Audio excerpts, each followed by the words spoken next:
Bismillahirrahmanirrahim. Waltakum minkum ummatun yad'una ilal khairi wa ya'muruna bil ma'rufi wa yanhauna 'anil munkar. Assalamualaikum warahmatullahi wabarakatuh. Alhamdulillah wassalatu wassalamu ala rasulillah ma ba'd. Allah berfirman, wajahidu bi amwalikum wa anfusikum. Berjuanglah kalian, berjihadlah kalian melalui hartamu dan dirimu. Hampir semua ayat-ayat berjuangan dan pengorbanan itu dimulai dengan bi amwalikum, harta kalian, harta kalian. Saya mengajak secara praktis dan kami sudah buktikan.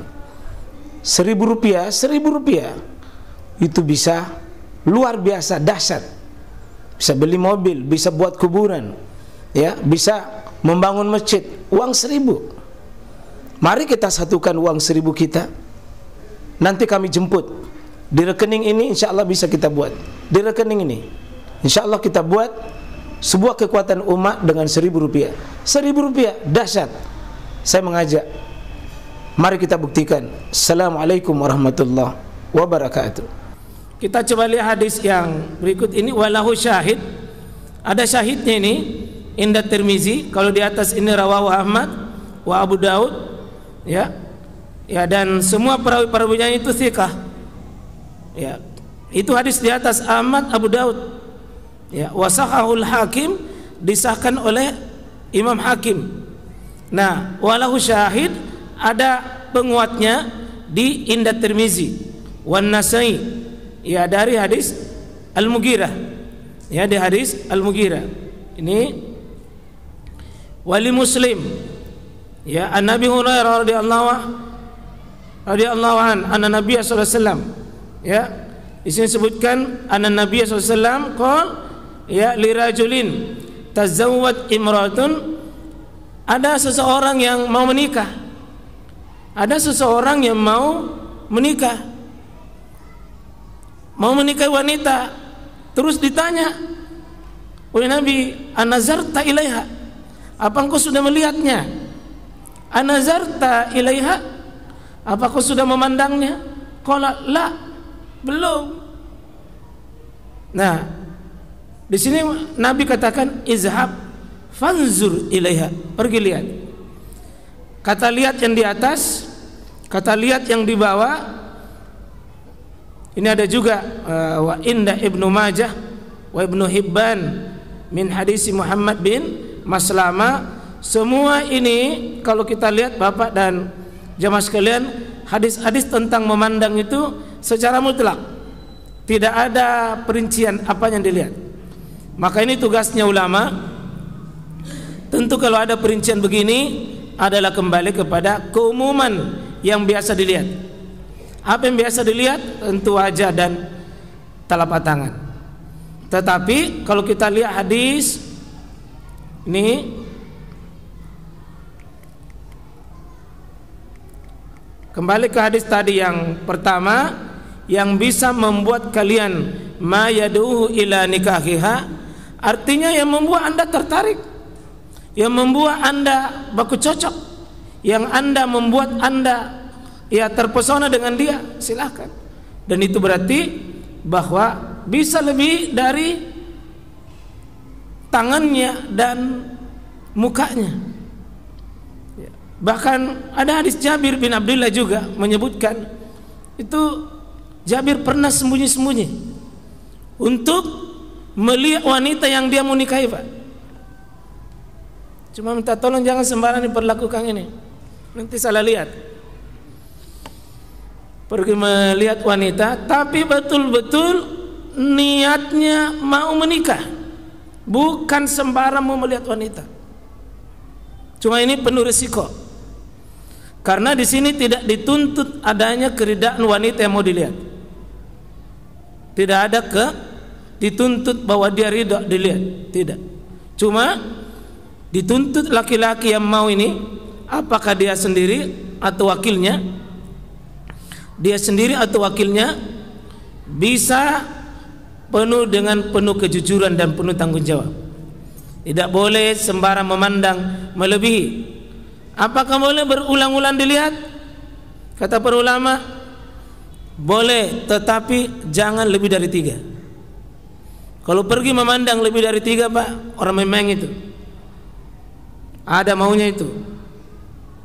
Apalagi yang hari ini, Pak, yang salah sudah lebih dari 3 itu berdua-duaan, tidak boleh, berdosa itu.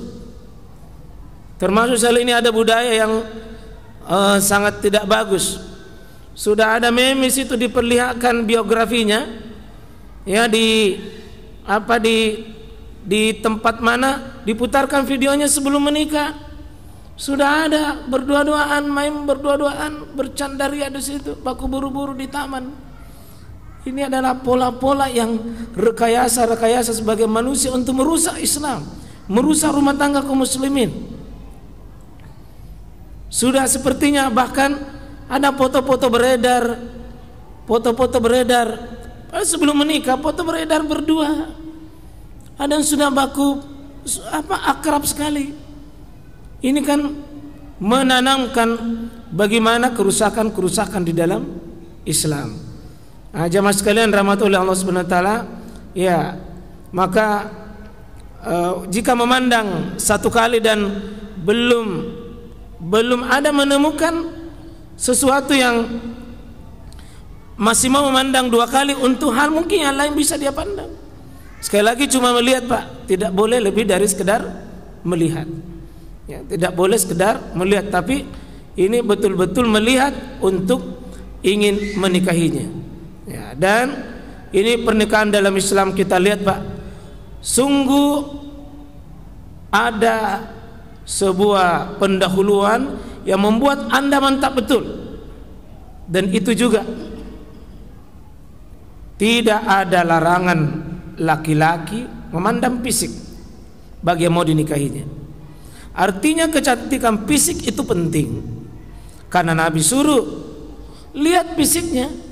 Ini belum diketahui sikap-sikapnya, meskipun nanti kecantikan agama, kecantikan akhlak, tentu pasti, Pak, dia utama. Tapi seseorang muslim tidak dilarang seperti misalnya tungkahul mar'a, seseorang itu dinikahi li arba, karena 4 masalah. Seseorang dinikahi 4 masalah, salah satunya li jamaliha, karena kecantikannya, karena kegagahannya. Islam tidak membenci seseorang dinikahi karena cantik, seseorang dinikahi karena gagah, Pak. Itu tidak dilarang.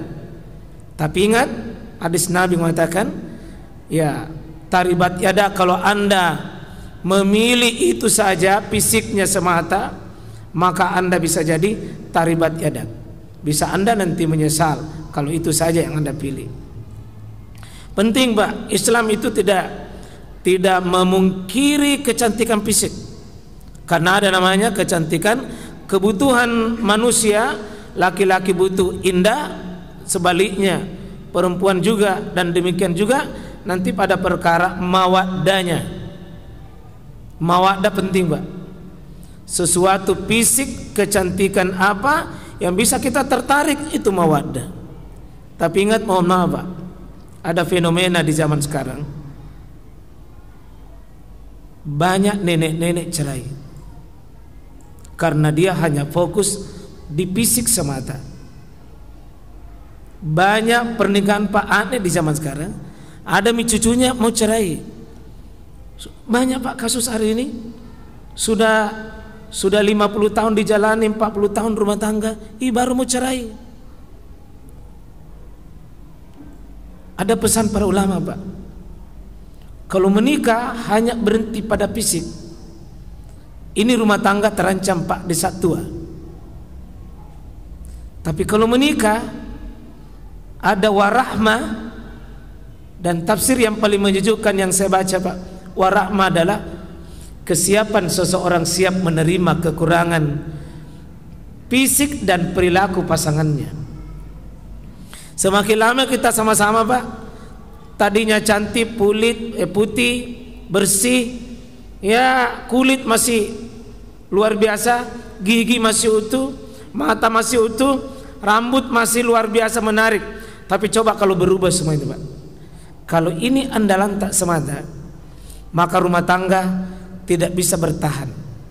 Dia akan berakhir. Dan seperti ini penyakit hari ini Pak. Dia lebih banyak menilai fisik. Akhirnya rumah tangga berakhir dengan Pak, di saat tidak menarik fisik, perilaku-perilaku menjengkelkan lebih banyak terekam. Apa yang terjadi Pak? Masing-masing kecewa. Ada mesti diperbaiki. Setiap pasangan kita punya kelemahan, punya kekurangan.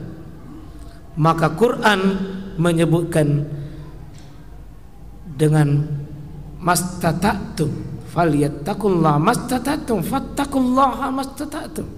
Hadapi pasangan kalian itu dengan terima kemampuannya, terima kekurangannya, terima keterbatasannya. Ada fenomena di zaman hari ini Pak,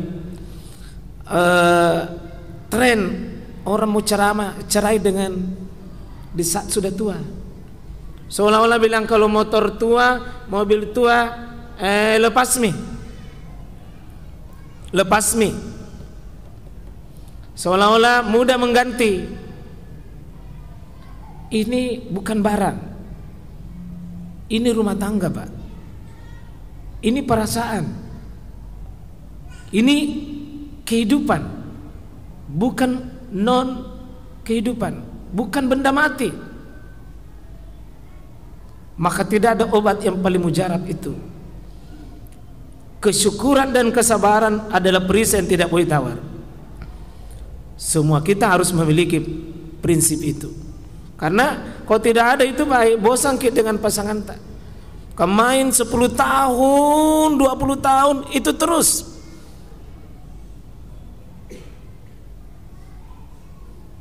Di meja makan dia, di dapur dia, di tempat tidur dia.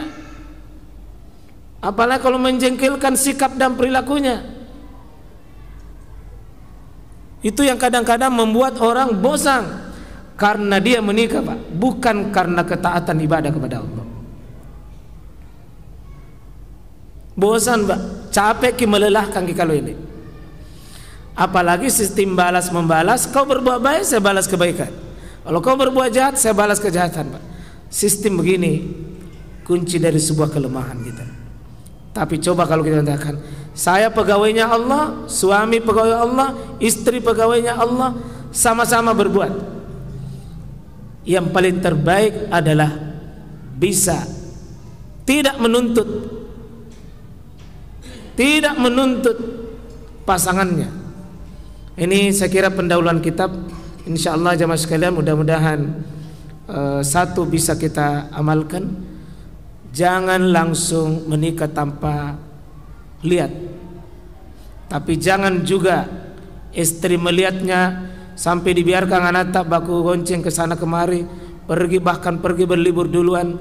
Pranikah ini juga, prawedding ini nih yang sekarang ini banyak semarak di masyarakat kita, seolah-olah sudah mau menyerupai dunia barat. Kalau baku cocok lanjut, kalau tidak ini tidak boleh Pak. Islam cuma membatasi falyanzur, hendaknya perhatikan, tatap apa yang membuat daya tarik Anda. Berpacaran adalah contoh bagaimana ekstrim berlebih-lebihan memandang. Bahkan bukan cuma memandang, tapi sudah kemaksiatan dan kemaksiatan sebelumnya sudah dipelihara. Sulit berkah rumah tangga kalau sudah dulu banyak kemaksiatan Pak. Yakin saja.